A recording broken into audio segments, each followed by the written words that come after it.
আজ শেয়ার করব চিড়ে দিয়ে দারুণ সুস্বাদু আর একটা হেলদি নাস্তা রেসিপি।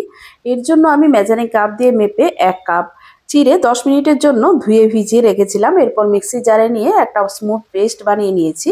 এরপর এর সাথে দিয়ে দিলাম হাফ কাপ টক দই আর দিয়ে দিলাম 1/3 কাপ সুজি, স্বাদ মতো নুন আর পরিমাণ মতো জল দিয়ে মিশিয়ে একটা ব্যাটার বানিয়ে 10 মিনিটের জন্য ঢাকা দিয়ে রেখে দিয়েছি এক সাইডে।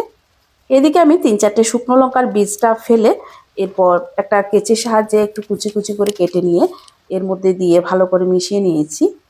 সবশেষে ব্যাটারের মধ্যে 1 টিস্পুনের মতো ইনো ফ্রুট সল্ট মিশিয়ে এরপর একটা বরফির ট্রেতে এটা ঢেলে নিলাম।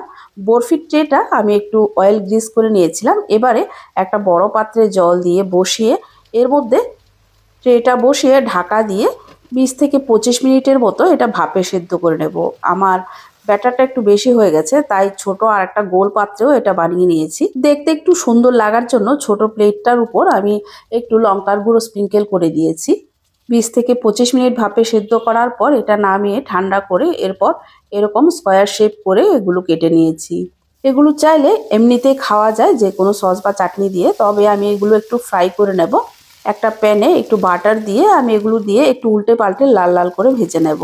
আপনারা ইচ্ছে করলে এটা মিষ্টিও বানাতে পারেন বা যে কোনো সবজিও এর মধ্যে অ্যাড করতে পারেন। এটা কিন্তু খেতে দুর্দান্ত হয়।